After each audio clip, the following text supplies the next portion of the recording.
Bonjour à tous. Donc j'espère que tout le monde m'entend correctement.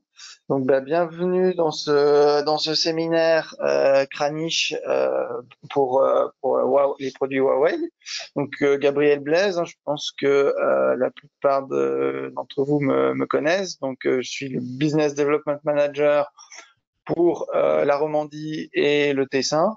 Donc aujourd'hui, on va pour la Romandie, donc on va le faire en français.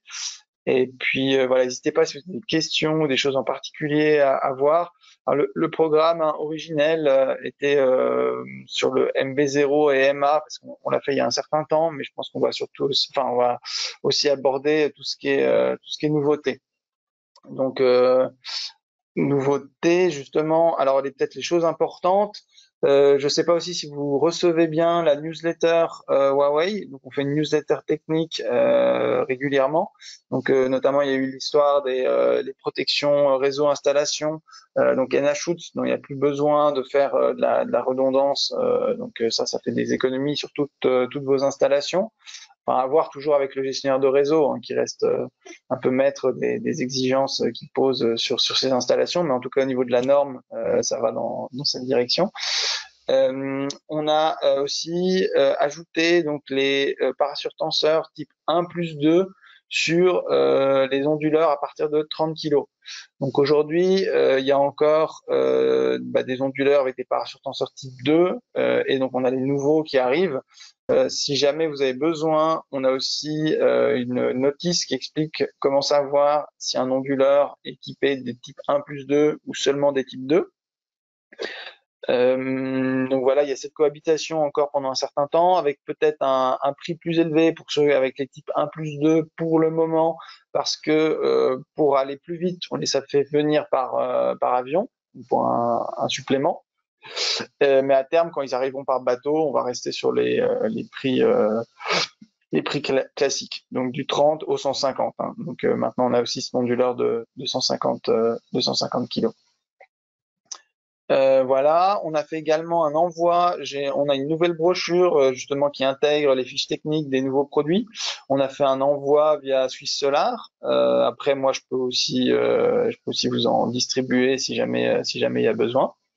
Euh, et voilà, je pense que c'est l'essentiel. Je voulais aussi, alors voilà, j'ai mon petit programme. Alors je vais pas vous représenter Huawei au global. Je pense que la plupart ont déjà eu. Après, bon, ceux qui n'ont pas eu, c'est pareil, je peux le faire en one-to-one, directement en présentiel. Mais je voulais revenir un peu sur l'organisation de Huawei en Suisse parce que aussi on continue de grandir et donc on a ajouté aussi des nouveautés. S'il y a des questions, n'hésitez pas à les poser, j'essaierai de regarder. Après, Mélanie de Kranich pourra peut-être aussi, je ne sais pas si elle va suivre tout le programme, mais elle peut regarder s'il y a des questions, éventuellement me prévenir. Voilà. Donc Huawei Suisse, donc Huawei dans son ensemble c'est 1987. Huawei Suisse c'est depuis 2008. Donc fondé à Berne et puis maintenant donc on a trois bureaux principaux. Donc moi je suis à Saint-Sulpice à côté de Lausanne. On a le plus grand bureau à Zurich, du Bundorf exactement. Et donc au total à peu près 400 employés dont encore une grande majorité sur toute la partie télécom, notamment avec les grands opérateurs télécoms. Donc Saint-Sulpice, on est à côté du siège de Salt à Crissier. Dubendorf, c'est le siège pas loin du siège de Sunrise.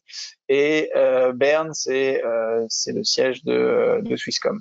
Digital Power, nous, on suit un peu la même logique d'essayer d'être le plus proche possible des clients.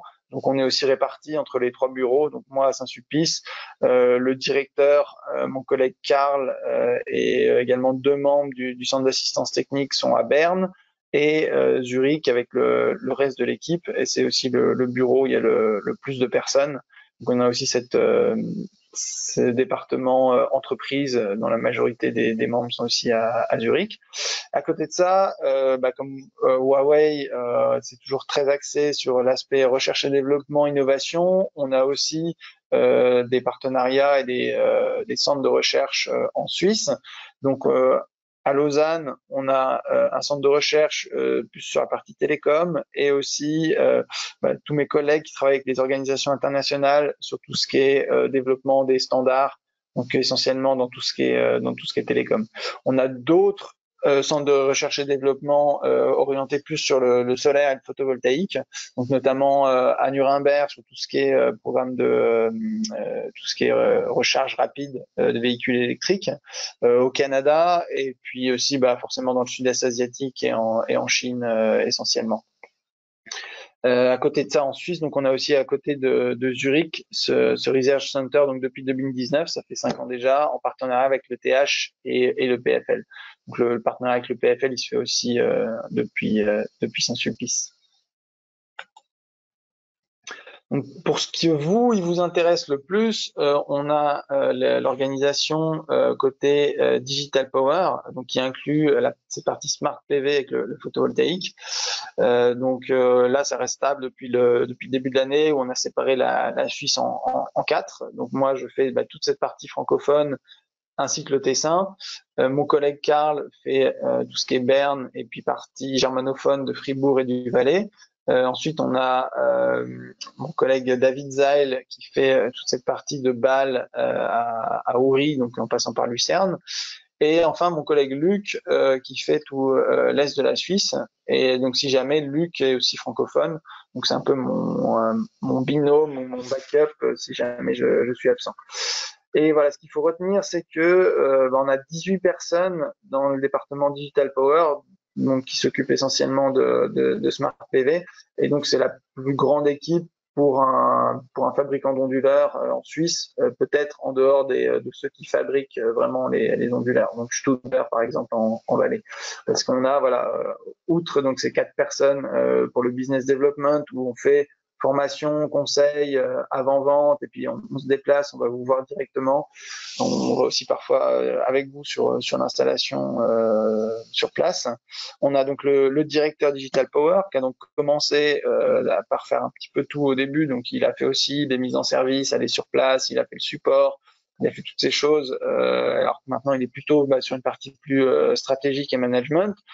Il a un adjoint qui est donc un collègue chinois qui a aussi une très grande expérience avec Huawei et la structure interne et le fonctionnement de Huawei. On a quelqu'un forcément pour la finance, pour la partie légale. On a depuis quelques mois une marketing manager. Donc c'est par exemple elle qui gère tout cet aspect newsletter technique. On essaie de vous faire vraiment des news sur la partie vraiment technique qui va vous aider, vous donner des informations importantes pour vos installations.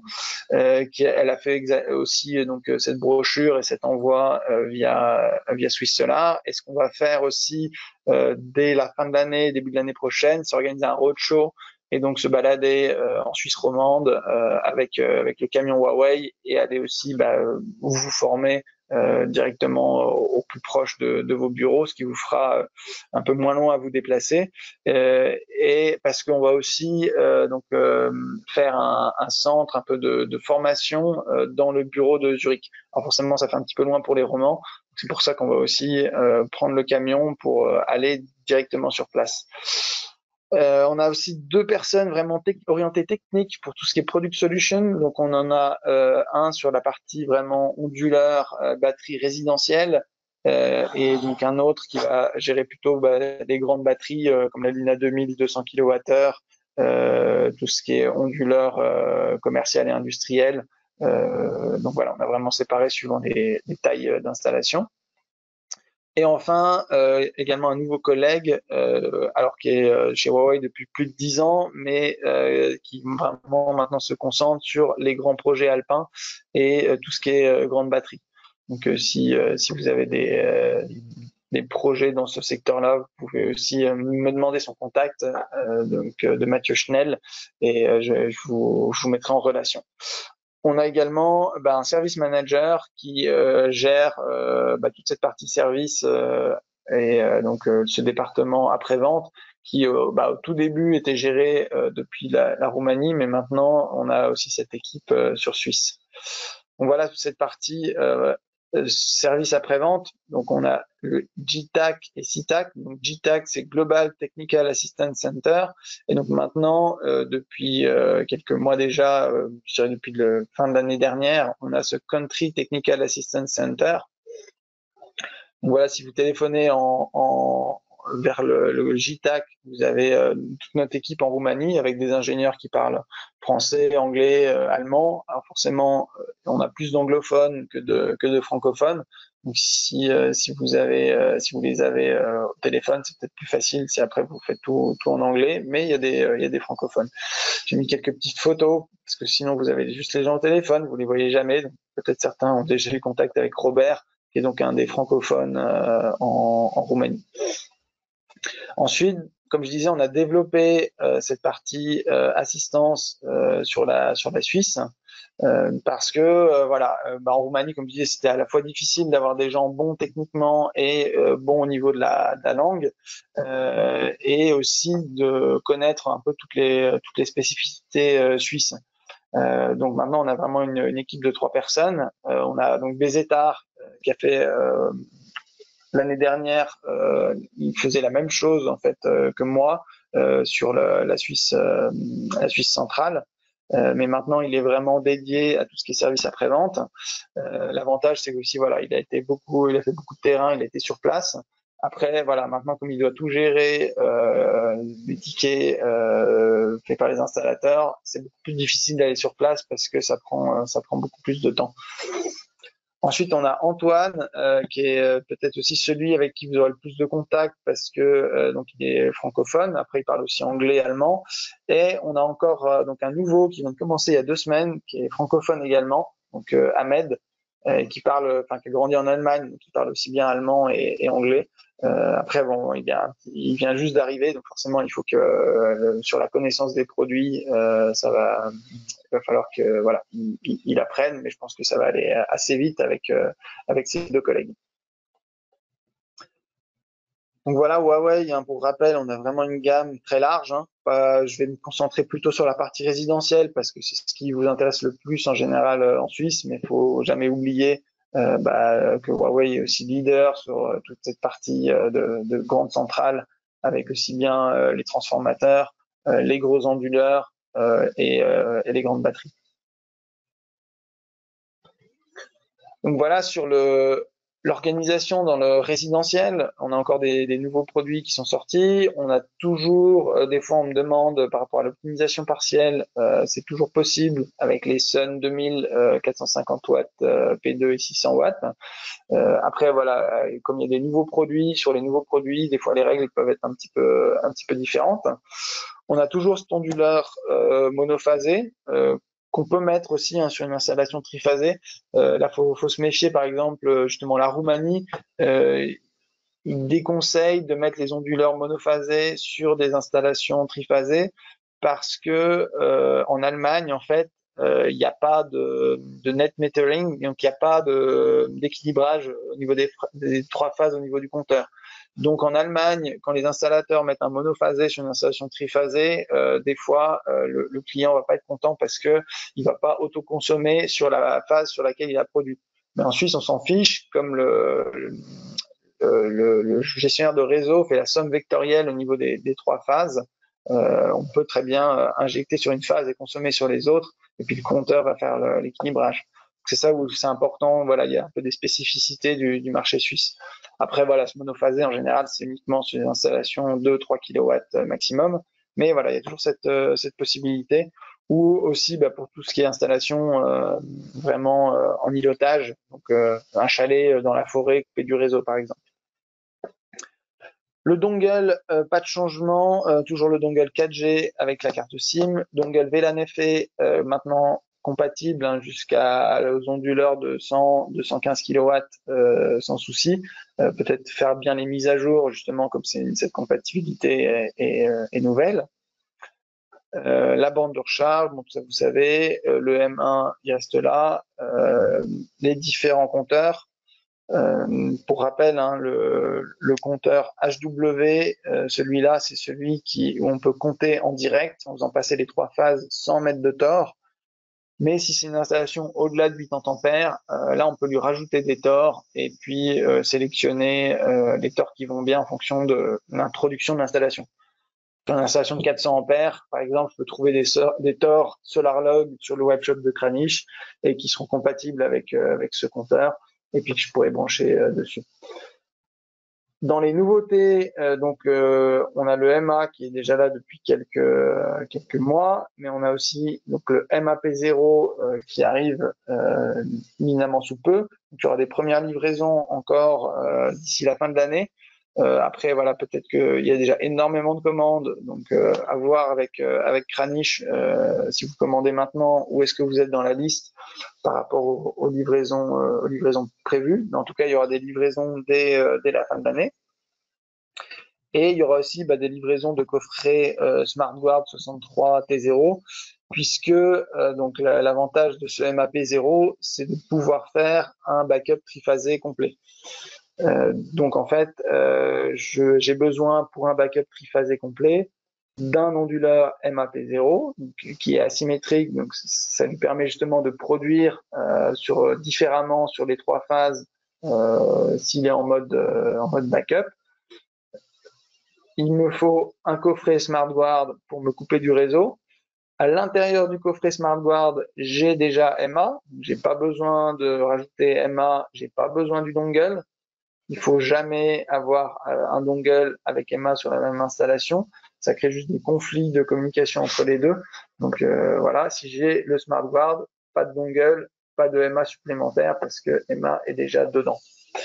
Et donc ce coffret va permettre de faire la passerelle et de passer du réseau à la fonction îlotage. Et à côté, forcément, il me faut aussi une batterie. Je peux pas mettre juste l'onduleur et le SmartGuard et faire du backup. Il me faut toujours une batterie pour avoir une source de courant stable. Donc soit la batterie, la S0 classique, donc avec des blocs de 5 kWh, soit la nouvelle, la S1 avec des blocs de 7 kWh. Et puis sur un MAP0, je peux en mettre maximum 2 colonnes de batterie S1, donc ça me ferait 41-42 kWh avec un onduleur de 12. Et la configuration maximale, ça serait de mettre 3 onduleurs MAP0 avec à chaque fois 2 colonnes de batterie maximum. Donc ça me ferait 36 kW de puissance et puis 3 x 4 12, donc ça ferait 120 kWh de batterie au maximum. Ah oui, pour rappel, au niveau du nom des produits, donc Sun 2000, ça reste la plupart des onduleurs s'appellent Sun 2000. Maintenant, on va aussi avoir des Sun 5000 qui vont arriver. Notamment, vous les voyez dans le Smart Design pour tout ce qui est dimensionnement. Alors attention, un Sun 5000, ça veut dire uniquement avec optimiseur. Vous ne pouvez pas faire d'optimisation partielle avec un Sun 5000. Vous ne pouvez pas mettre un Sun 5000 tout seul sans optimiseur. Voilà, tous les Sun 2000, ils peuvent fonctionner sans optimiseur. Après, certains sont compatibles, certains non. Et côté Sun 5000, là, il y a toujours besoin de l'optimiseur. Ensuite, on a la puissance en kilowatts, donc ici 15 K pour kilowatt. Ensuite, M, c'est triphasé. Les onduleurs, les L1, c'est des monophasés. Donc M triphasé, L monophasé. Ensuite, on a changé un peu la façon de nommer. Jusqu'ici, par exemple, les M1 qui sont un peu plus âgés, c'était juste donc M triphasé, un numéro de version. Maintenant, on a cette deuxième lettre qui vient donner la gamme de puissance. Donc les MB0, ils sont de 12 à 25 kW. Quand on remplacera par exemple le MAP0 qui est nouveau, donc M triphasé, A, c'est que c'est une gamme de puissance inférieure. Donc le MAP0, il va de 5 à 12 kW. Ensuite, 0, c'est le numéro de version. Et puis ZH, ça c'est la région au niveau mondial, quoi. Donc ZH, c'est pour les onduleurs de Chine. Donc si vous avez un onduleur ZH, c'est pas bon signe parce que au niveau du hardware, au niveau des composants à l'intérieur, il y a des différences avec les onduleurs vendus en Europe. Mais si vous achetez chez Kranich, il n'y a pas de souci.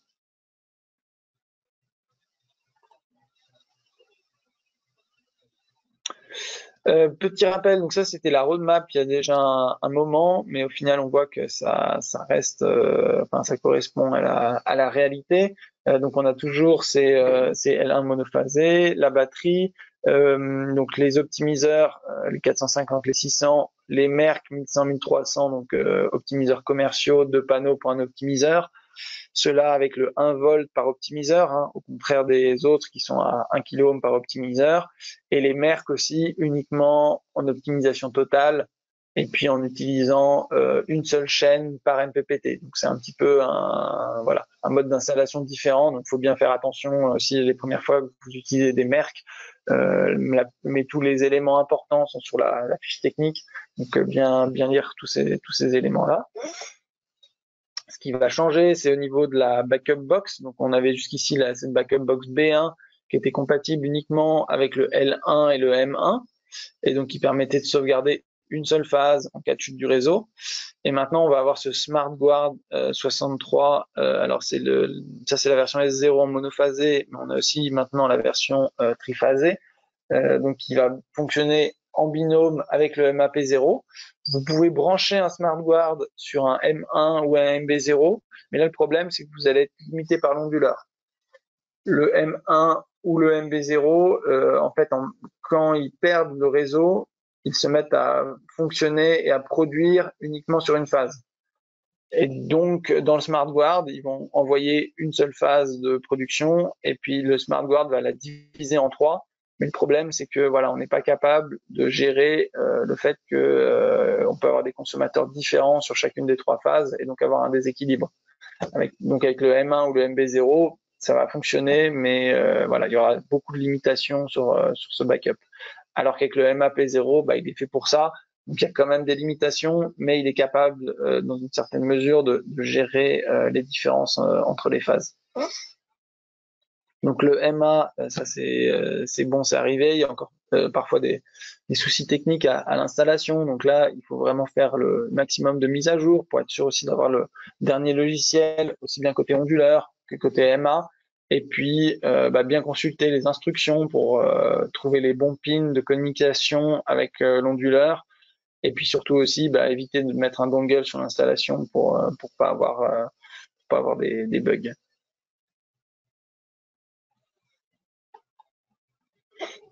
Donc voilà le rappel. Donc voilà ce MAP0 qui arrive, donc première livraison novembre-décembre. Cette S1 déjà disponible.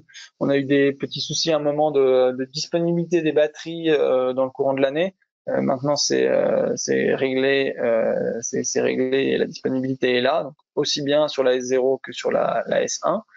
Le chargeur, on continue de faire des mises à jour et des upgrades, et notamment avec le MA, on peut l'utiliser, il y a des fonctions en plus, et puis on peut relier aussi le chargeur directement à l'EMA. On n'est pas obligé de communiquer via le routeur, parce que de toute façon après l'EMA lui est relié à Internet via le routeur. Et voilà, on a ici ce boîtier SmartGuard triphasé qui va donc aller avec le MAP0. Et forcément, Smart Design et l'application, on a des updates constants. Donc, le Smart Design, il n'y a rien à updater vous de votre côté, c'est juste que le logiciel change au fur et à mesure. Donc voilà, avec le MA, on va continuer de travailler aussi sur l'ouvrir un peu plus au niveau de l'écosystème, puisqu'on a toujours le 1 qui est l'onduleur, qui est un peu le centre de l'écosystème. Maintenant, on a la possibilité d'avoir les optimiseurs, le chargeur, la batterie, plus la surveillance à distance. Donc, on a côté photovoltaïque un écosystème assez complet. Et vraiment pour s'ouvrir vers la maison, avec l'EMA, on a déjà 3 appareils chez lui compatibles, mais on va aussi ajouter au fur et à mesure des nouveaux appareils.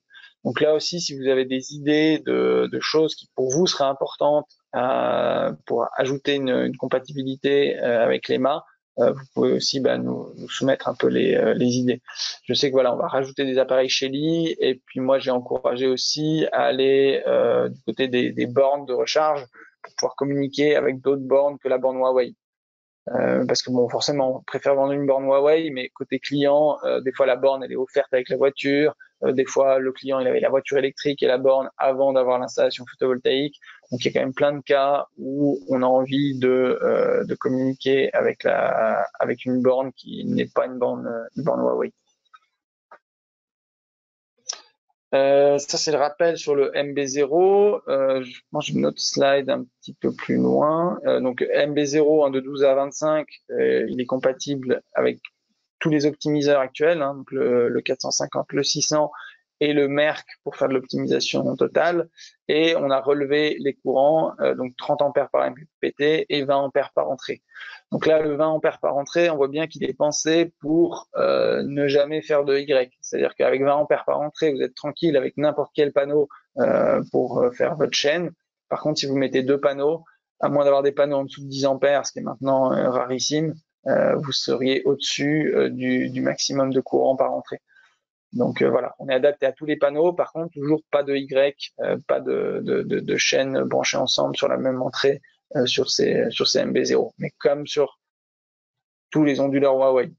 Après voilà, sur le 100, des fois il y a moyen, si des panneaux comme des Trina avec une intensité faible, mais la règle générale c'est jamais de Y. Sur le reste, pas énormément de changements. Donc 2 MPPT, 4 entrées, 40 ampères de courant de court-circuit. Donc en fait, quand vous êtes au-delà du 30 ampères par MPPT, vous allez écréter. Et puis si vous arrivez par contre aux 40 ampères par MPPT, là vous risquez d'endommager l'onduleur. Donc si vous êtes à 30,1 ampères sur votre MPPT, c'est pas grave. Ce serait une perte négligeable. Par contre, si vous approchez des 40, là, vous risquez vraiment d'endommager l'onduleur. Voilà, AFCI, c'est pareil, la détection d'arc électrique sur tous les onduleurs de série. Si jamais, quand vous avez encore alors quand vous avez une alarme, d'abord cherchez s'il n'y a pas un problème d'arc électrique vraiment sur l'installation. Hein, ça peut vous sauver la mise. Après, si vous êtes sûr que c'est une fausse alarme, là, il faut pousser toutes les mises à jour, aussi bien côté optimiseur que côté onduleur, pour être sûr que c'est pas l'algorithme du software qui est pas encore suffisamment précis, et donc être sûr d'avoir déjà l'algorithme le plus précis. Si après les mises à jour ne suffisent pas, vous avez toujours l'arc et vous êtes toujours convaincu qu'il n'y a pas d'arc nulle part, vous pouvez soit alors dans un temps, si pour gagner du temps, vous pouvez déjà désactiver l'option. Donc comme ça, votre onduleur continue à produire sans plus se préoccuper des alarmes, et ouvrir un KSAV en expliquant que voilà, que selon vous c'est une fausse alarme. Et compatibilité batterie, hein, il n'y a pas de problème de compatibilité entre anciens onduleurs hybrides et nouveaux onduleurs hybrides. Tant que votre onduleur est hybride, vous pouvez lui mettre une batterie Luna de chez Huawei, que ce soit la S0 ou la S1. Donc à côté de ce MB0, voilà, maintenant on rajoute ce MAP0, et je pense que voilà, comme il est de 5 à 12 kg, alors probablement que le 12 kg le M5 risque être beaucoup moins demandé parce qu'il n'est pas hybride, puis il y a déjà un 12 kg MB0, puis maintenant on a ce 12 kg MAP0, et avec l'avantage en plus que ce MAP0, voilà, il a aussi un courant beaucoup plus élevé par entrée que le M1. Parce que le M1 il a 13,5 ampères. De la même manière, hein, si vous avez un panneau à 14, vous pouvez tout à fait le brancher. Mais voilà, le courant de 13,5 à 14 serait perdu. Après, on sait très bien qu'un panneau avec une fiche technique à 14 ampères, il sera rarement à ce niveau de puissance. Mais voilà, la tendance des panneaux étant quand même d'aller vers les 14, 14,5, 15. C'est important d'avoir ce MAP0 qui peut gérer jusqu'à 16 ampères. Donc de 5 à 12 kg. Et le deuxième élément clé du MAP0, bon déjà il est hybride comme le M1, comme le MB0, donc ça n'a pas de souci côté batterie, mais surtout il est asymétrique. Donc c'est ce qui lui permet d'être compatible backup triphasé. Et même au-delà de ça, si un jour la façon de compter l'injection du courant en Suisse change, ça peut être aussi un atout intéressant. Parce qu'aujourd'hui, si vous injectez sur une phase et que vous consommez sur les deux autres, ce que je disais tout à l'heure, le GRD, il fait la somme des trois. Et puis voilà, on regarde si la somme est à 0, personne ne doit rien et tout le monde est content. Sauf que en Allemagne, par exemple, si vous injectez 2 kW sur une phase, vous recevez la rétribution pour ces 2 kW.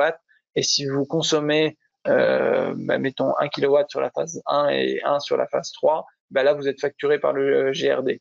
Et donc si vous avez un MAP0, le jour où on passe à ce mode de facturation, on peut demander à l'onduleur de déséquilibrer sa production pour que ça corresponde aux phases de consommation dans la maison. Et donc lui dire, le plus possible, fais en sorte que le compteur du gestionnaire de réseau voit 0, parce que comme ça évitera qu'il nous facture. Donc c'est aussi, voilà, comme un onduleur, c'est pour les 10-15 prochaines années. Même si j'ai pas de backup triphasé, ça peut être aussi un atout dans la manche à avoir qu'avoir ce MAP0. MB0, peut-être aussi quelque chose qui est pas mal sur le MB0, c'est cette précision dans la fiche technique qu'on donne sur le full load MPPT voltage range. Donc c'est la gamme de tension sur laquelle l'onduleur est vraiment au maximum de son efficacité. Donc c'est là où il a toute sa puissance, et puis c'est là où on a au niveau de l'efficacité, on est dans ces 98% et quelques. Et donc, il faut bien faire attention parce qu'effectivement, cette gamme de puissance, elle correspond pas à la gamme de puissance à laquelle l'onduleur travaille forcément. Donc, il démarre à 200 volts, l'onduleur, mais un onduleur de 20 kg, il commencera à être vraiment efficace à partir de 480 volts. De 200 à 480, il produit, mais il sera peut-être à 95% d'efficacité. Et puis là, si vous perdez ces 3%, mais que c'est par rapport au chaînage que vous avez fait, vous allez les perdre des 3% sur toute la durée de vie de l'installation. Donc ça fait quand même un sacré paquet de kilowattheures. Donc ça, c'est important à prendre en compte au moment du design des chaînes. Et notamment, c'est indiqué sur le Smart Design. Donc quand vous faites un Smart Design avec Huawei, il va vous donner, si vous êtes en dehors de cette plage de tension, vous allez avoir une petite alerte rouge ou orange. Après, pas de souci non plus si le toit est fait de telle manière que voilà, vous devez avoir un 20 kg, mais il y a un string qui est un peu plus court, et puis vous êtes qu'à 450 volts, il vous fait une alerte rouge sur le Smart Design, mais voilà, il n'y a plus de place pour des panneaux supplémentaires, mais vous voulez quand même les mettre. Vous pouvez tout à fait passer cette étape. Et sur le rapport final, il y aura plus l'alerte. Donc c'est juste vraiment pour vous, pour optimiser l'installation et le chaînage que vous faites.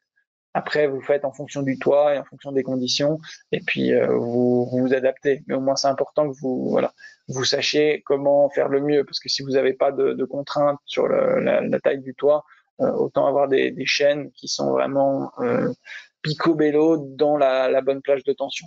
Parce que c'est pareil, si vous cherchez à faire des économies en allant taquiner les 1000 volts, là vous voyez, si vous êtes trop long, entre 800 et 1000, vous allez perdre en efficacité. Donc un petit peu dommage s'il n'y avait pas de contraintes par rapport à la géographie du toit. Ensuite, là, on a les caractéristiques par rapport à la batterie et les courants de charge-décharge. Alors forcément, la décharge, elle dépend de la puissance de l'onduleur. Donc, elle dépend de la puissance de l'onduleur et de ce que peut fournir la batterie. Donc, on sait que sur la S0, on peut au maximum charger ou décharger à 5 kW par colonne. Donc, si j'ai une colonne, je peux jamais envoyer ou tirer que 5 kW. Donc là, n'importe quel MB0 peut le gérer. Par contre, comme il a 2 entrées batterie, si je mets 4 colonnes, en théorie, du coup, je peux tirer 20 kW. Mais si j'ai mis un 12, je vais jamais pouvoir, le 12 kg, il va pas pouvoir sortir 20 kW, parce qu'il a besoin de convertir le courant DC des colonnes de batterie vers du AC. Donc si lui il a que 12 de capacité, il pourra jamais vous sortir 20. Donc voilà, par rapport à la possibilité de sortir du courant de la batterie, il y a la limitation côté onduleur et la limitation côté batterie. Donc à chaque fois bien considérer les deux, quoi. Voilà, après là on a le rappel des entrées, ça reste du Stoibli, hein, du MC4 sur les onduleurs résidentiels. Tout ce qui est optimiseur aussi, en fait tous les onduleurs compatibles optimiseurs, ils sont en MC4. Il y a uniquement les gros, par exemple 100 kW, lui c'est du amphénol au niveau de la connectique. Mais dans les cartons d'onduleurs, normalement vous avez des connecteurs de la marque appropriée.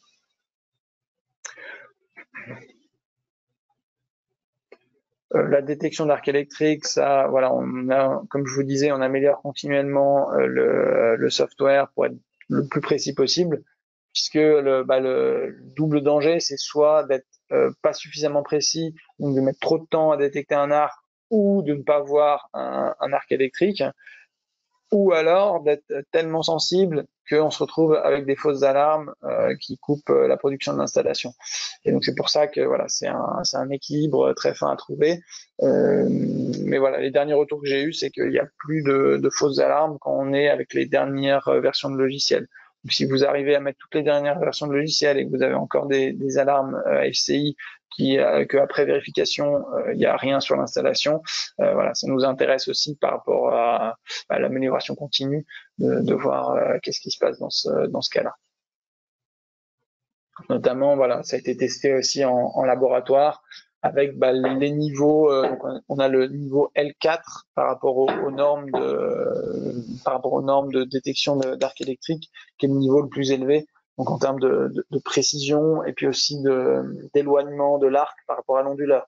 Parce que forcément, plus l'installation est grande, plus l'arc électrique est loin de l'onduleur et plus c'est difficile à détecter.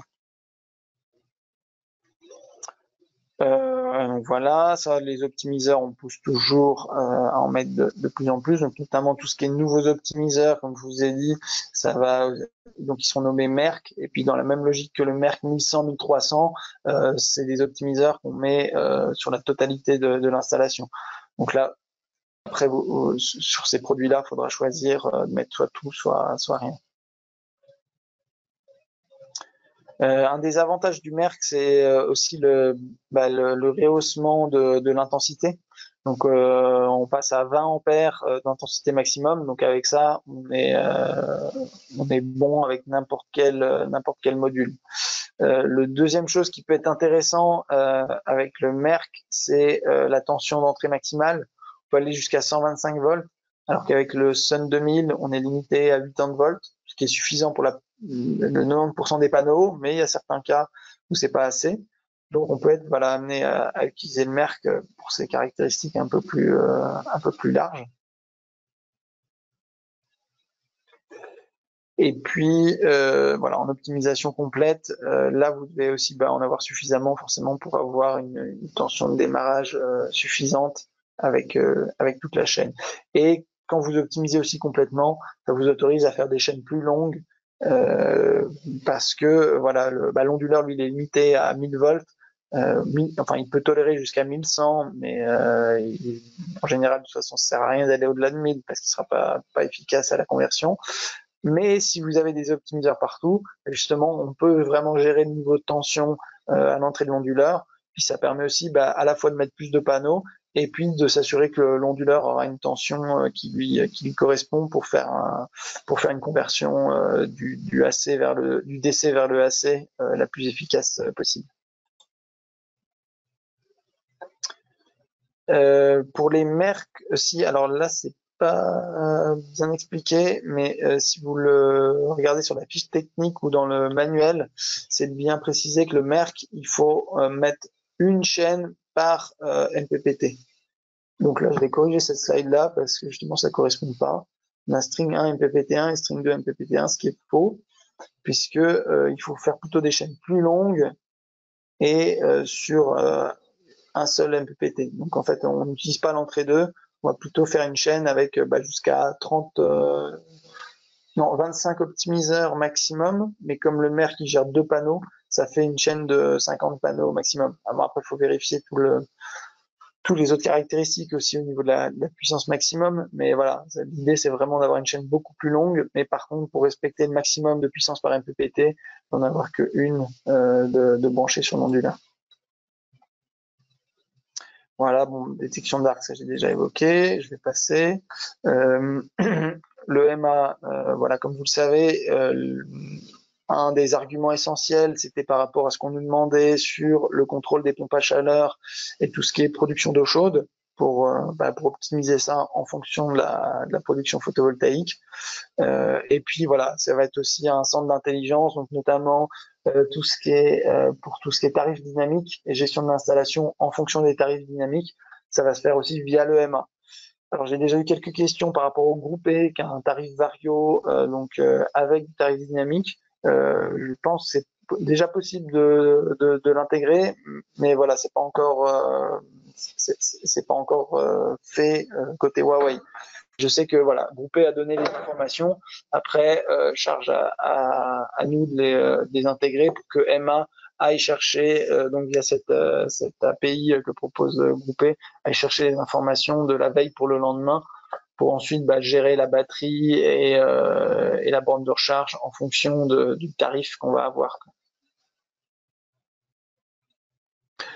Donc, ce que j'expliquais tout à l'heure par rapport aussi à la borne de recharge. Alors là, elle est branchée sur le routeur, mais on peut brancher la borne de recharge aussi directement sur le MA avec son port Ethernet. Après là, c'est marqué réservé batterie parce qu'on aura aussi la possibilité d'avoir des câbles préconfectionnés qui vont de la batterie à l'EMA. Donc après, faudra choisir. On peut pas tout faire avec un seul port RJ45. Mais voilà, on peut brancher donc le chargeur directement sur l'EMA et puis après l'EMA en Ethernet sur le routeur ou via son antenne Wi-Fi. Une toute petite antenne Wi-Fi sur le dessus. Vous pouvez aussi en rajouter une plus grande si vous avez des petits soucis de connectivité. Peut-être ça peut solutionner le problème. Après, voilà, on a tout ce qui est branchement pour aller en RS485 à l'onduleur. Ça, on n'a pas le choix. Hein, c'est toujours branchement RS485. Et puis là, on a une slide suivante sur justement les pins à utiliser. Donc, pour partir vers l'onduleur mètre, on va toujours faire aussi en cascade. On va pas faire en étoile tous les onduleurs vers le MA. On va partir sur l'onduleur mètre et ensuite faire les onduleurs en cascade. Et donc là, on a aussi ce contact pour les pompes à chaleur SG Ready. Donc si c'est une pompe à chaleur qui est SG Ready, donc qui est un standard de communication, pour regarder côté pompe à chaleur, il y a aussi deux types de contacts en SG Ready, voir à laquelle elle correspond.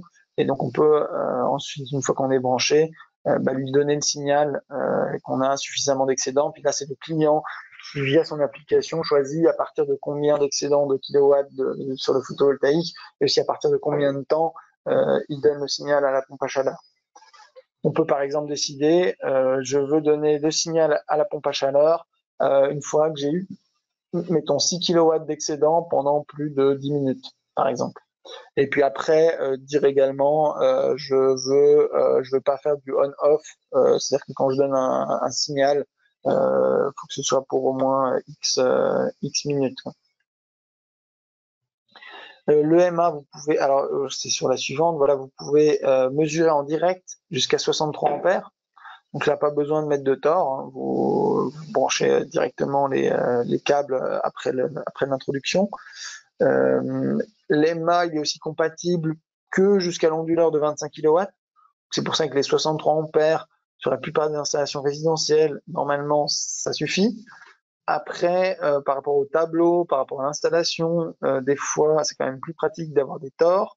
Vous pouvez aussi utiliser des tors pour la mesure avec le MA, mais ils sont pas inclus dans le boîtier. Donc là, il faut que vous trouviez des tors avec un courant secondaire de 50 mA.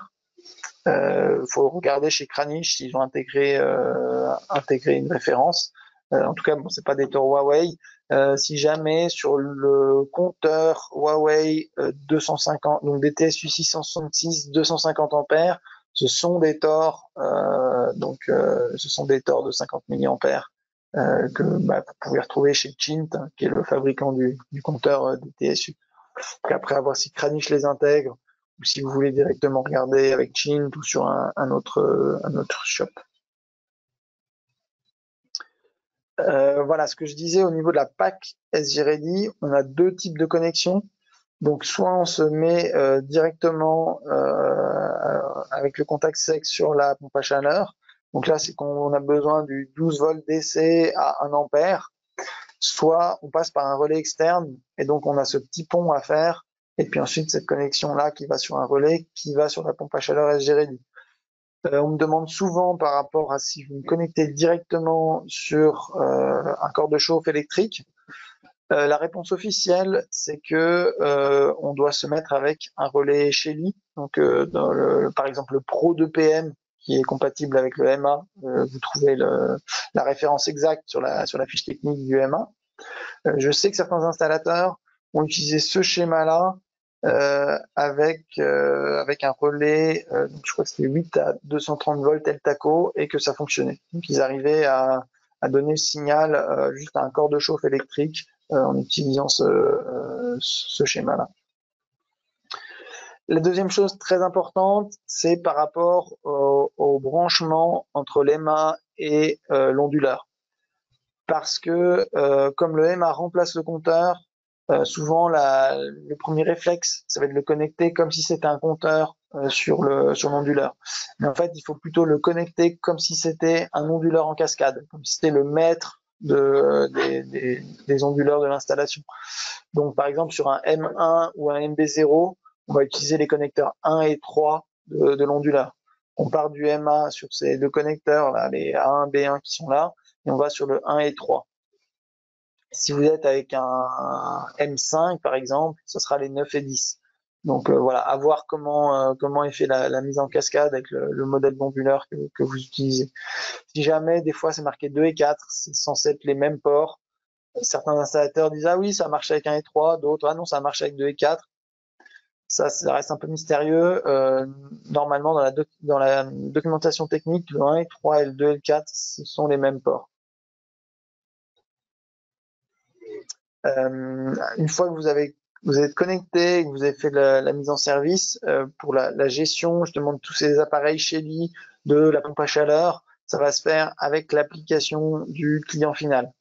Donc, vous faites la mise en service du MA avec votre application installateur. Et puis après, pour le réglage de l'intelligence et l'interfaçage avec la maison, ça va être avec l'application de votre client final. Donc, de toute façon, ça vous lui créez son compte utilisateur. Et puis au moment de la mise en service, au moment de la remise de l'installation, vous pouvez vous connecter avec le client sur son application et puis décider d'un premier réglage avec un planning. Et donc là, vous pouvez décider. Et puis après aussi, le client, s'il veut changer des choses, il peut le faire sans autre.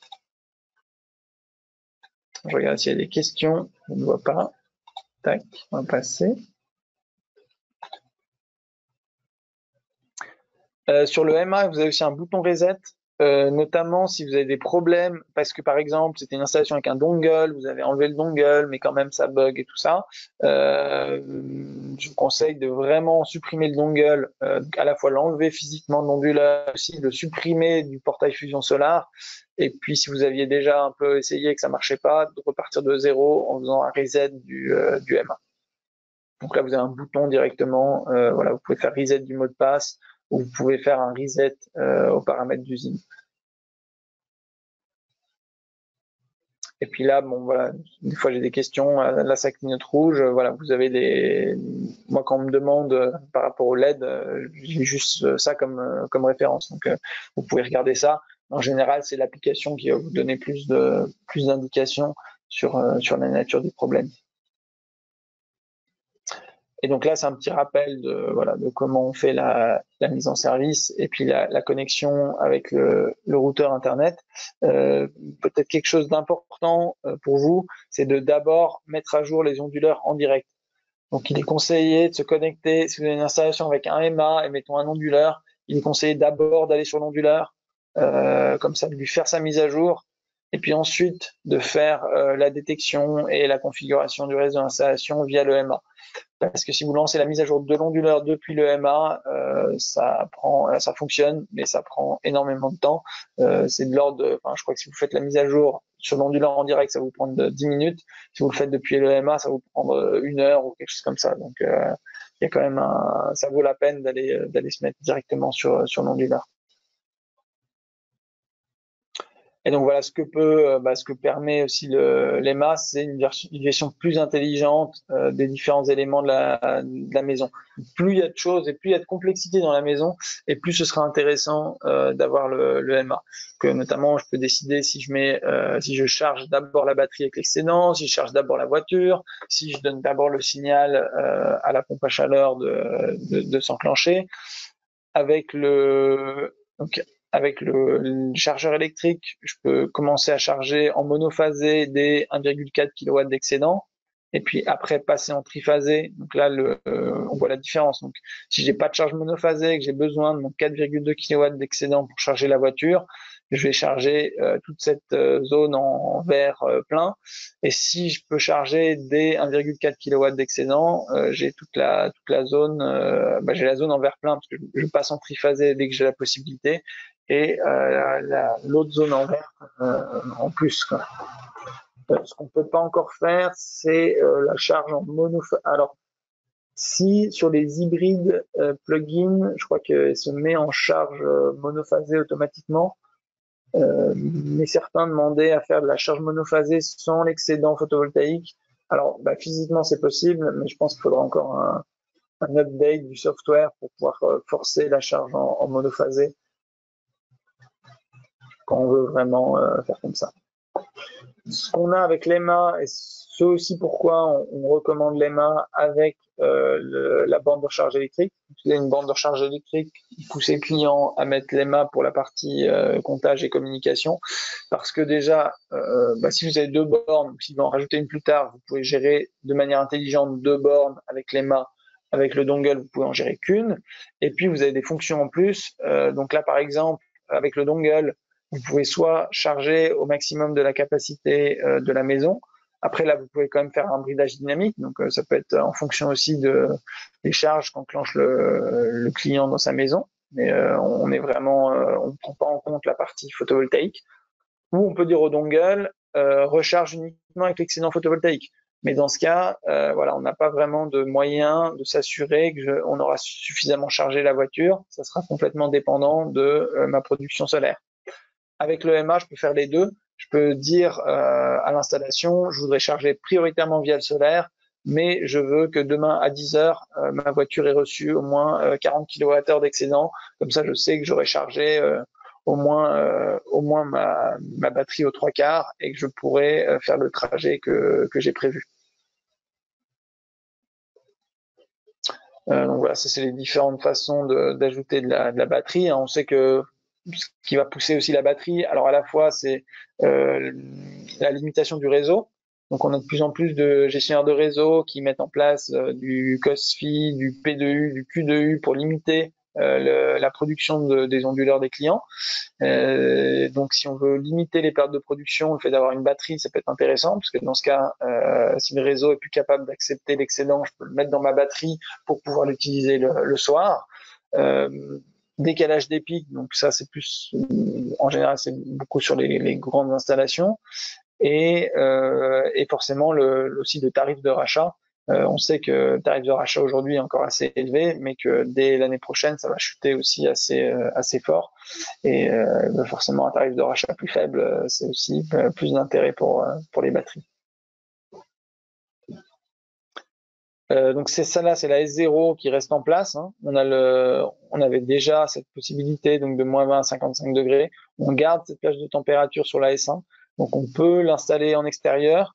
Après, en extérieur, on sait que en dessous d'une certaine température, la batterie elle va se mettre à chauffer avec des résistances pour préserver les cellules électrochimiques des batteries.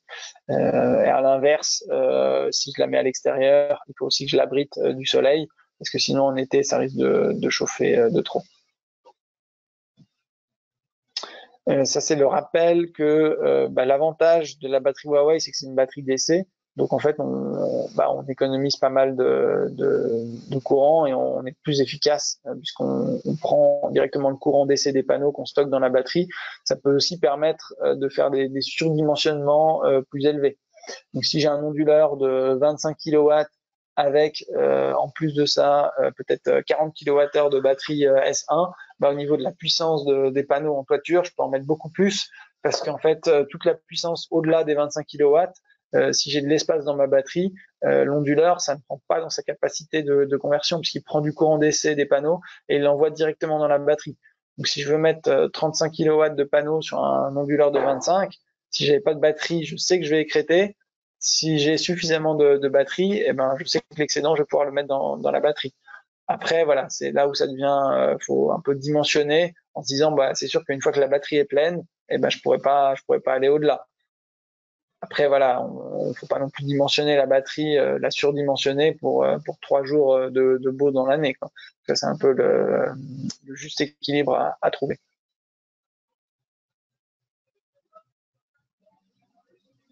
Donc là, on a ces différentes possibilités avec la configuration maximum. Faut bien voir qu'avec un MB0, donc je peux mettre toujours 4 colonnes de batterie, mais forcément j'ai 21 kWh par colonne, donc ça me fait 82 kWh au maximum. Donc j'ai vraiment énormément de flexibilité là-dessus. Et aussi bien dans la S0 que la S1, j'ai la possibilité avec l'architecture en parallèle de rajouter des modules longtemps après avoir construit la batterie. Parce que souvent on me demande mais jusqu'à quand je peux rajouter une extension. Il y a pas de limite parce que voilà, chaque module peut être chargé de manière indépendante et donc il n'est pas conditionné par l'état de santé des modules qui sont préexistants. Et donc sur la S0, on a 10 ans de garantie. Et sur la S1, ça va jusqu'à 15 ans de garantie. Donc voilà, il y a le temps. Après, forcément, le jour où le produit sera plus disponible, là, vous pourrez toujours faire des cas de garantie, mais vous ne pourrez pas acheter des modules d'extension. Donc aujourd'hui, voilà, cette S0, elle est toujours disponible. Peut-être ça peut être le moment de justement proposer des extensions à vos clients, puisque comme on a cette nouvelle S1 qui arrive, je pense que ça va aussi se jouer par rapport aux ventes. Si les ventes de la S0 diminuent fortement, peut-être que le produit sera amené à disparaître. Donc ça peut être le bon moment de penser à faire des extensions. Voilà, donc ça se rappelle justement, je disais donc 10 ans à 15 ans de garantie, plus de puissance avec la S1, parce qu'on est sur des nouvelles cellules, donc de 280 ampères-heure. Ça, je vais corriger parce que ce 12 000 cycles, en tout cas, je le retrouve pas dans la garantie, donc je sais pas d'où il sort. Moi, je dis plutôt 4200 cycles, ce qui correspond en fait à si je fais 220 cycles par an d'autoconsommation, qui est un peu le standard, 4200 cycles, ça ferait 19 ans. Donc le 4200 cycles me paraît beaucoup plus crédible, et donc 15 ans au niveau de la longueur totale, donc 15 ans ou 4200. Et donc sur une colonne, 10,5 kW maximum. Donc je peux tirer en instantané 10 kW si j'ai une colonne, 20 kW si j'en ai deux. Forcément, si j'ai deux colonnes, il faut au moins un onduleur de 20 kW si je veux tirer ces 20 kW des batteries. Comme je disais, il y a la limitation côté batterie et puis côté onduleur. Dans toutes les batteries, on a cet aspect d'extinction, donc avec l'extincteur intégré. Dans la S0, dans la S1. Après, dans la S1, il y a encore des couches de sécurité en plus. On a une valve qui permet d'expulser les gaz en cas d'emballement thermique et d'empêcher la réentrée d'oxygène pour vraiment couper l'emballement thermique, en plus de l'extincteur intégré. Et aussi la résistance à l'eau, qui est là spécifique à la nouvelle, à la S1, où la connectique en fait elle se situe au niveau de chaque chaque bloc quand on les empile, et donc elle peut résister à 40 cm d'eau pendant 72 heures. Donc on a accru encore vraiment la résistance, aussi au niveau de la résistance physique du boîtier. Donc on a testé jusqu'à 1,2 tonnes de mémoire, ou 5 tonnes. Je regarde sur l'autre présentation. Voilà, on a là 5 tonnes de résistance au niveau de la résistance de la structure. et toujours autant de capteurs pour justement à la fois suivre l'état de santé des cellules et bypasser ou couper un module en cas de souci et le plus tôt possible pour éviter justement l'emballement thermique. C'est un peu le danger des batteries au lithium, c'est qu'une fois que l'emballement thermique est enclenché, et ben là on atteint des températures très élevées et donc ça devient très difficile de le brider. C'est pour ça qu'on a autant d'étages de sécurité pour vraiment le limiter, le prendre plus tôt, pour éviter justement cet aspect emballement. Bon, après, voilà, on a différents scénarios. Le rappel, la taille donc, on reste sur des onduleurs assez légers, sur les MB0, moins de 21 kg. Des questions assez fréquentes. Ouais, non, pas d'antenne Wi-Fi sur l'onduleur, donc ça vous savez déjà. Par contre, vous avez le dongle, il n'est pas livré avec le MB0, il reste toujours sur le M1. Sur le MAP0, faudrait que je me renseigne pour savoir s'il est intégré dans le carton. La question sur le fait qu'il y a 2 entrées batterie sur le MB0. Donc on conseille, si vous avez plusieurs batteries, d'utiliser d'abord chaque entrée et puis après de les mettre en cascade, si vous voulez en mettre 3 ou 4. Et l'impossibilité effectivement de mixer, de mettre de la S0 et de la S1 sur la même installation. Le smart design, voilà, il y a encore, on améliore, on continue d'améliorer. Par exemple, dans les nouvelles améliorations, on a la possibilité maintenant de continuer un chaînage d'un toit sur l'autre. Qu'avant on était bloqué, si j'avais ici un garage et que je voulais continuer ma chaîne, je pouvais pas. Maintenant on peut aller d'un toit sur l'autre. On peut toujours pas faire d'optimisation partielle, ça je pense que ça viendra pas, mais on peut mettre optimiseur ou pas d'optimiseur, on peut mettre la batterie, on peut renseigner pas mal d'éléments. Après, il y a encore peut-être des améliorations. Faut que je vérifie si c'est possible de mettre le tarif de nuit. Je sais que c'est possible sur les installations industrielles et commerciales, mais je crois pas en résidentiel. Voilà, il y a encore toujours la bibliothèque de modules aussi, qui est aussi quelque chose qu'on essaie d'améliorer depuis un moment, mais qui a pas encore trop bougé. Voilà, l'application c'est pareil, il y a des mises à jour. Je crois qu'on a fait le tour et puis qu'il est gentiment 10 heures. Je ne sais pas si vous avez des questions.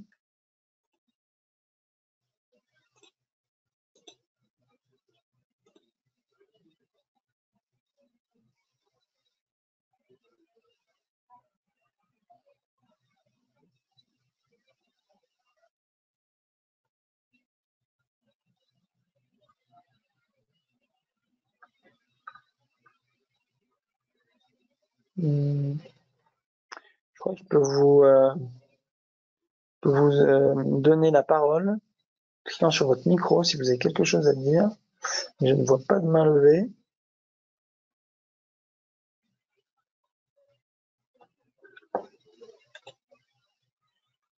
Alors peut-être un dernier élément avant de clore. On a des problèmes un peu encore au SAV. Donc, comme je disais, on a un nouveau collègue qui a commencé il y a 2 semaines. Ça reste encore un petit peu difficile d'avoir des retours rapides. Donc, vous, de votre côté, pensez voilà, à améliorer la qualité des tickets dans l'ouverture en fournissant un maximum d'informations. Donc, forcément, d'abord toujours lire les instructions, mais ça je vous apprends rien, mais surtout faire les mises à jour. J'entends très souvent, oui, c'est à jour, mais en fait, alors ça c'est aussi un peu la faute de Huawei, c'est que c'est compliqué.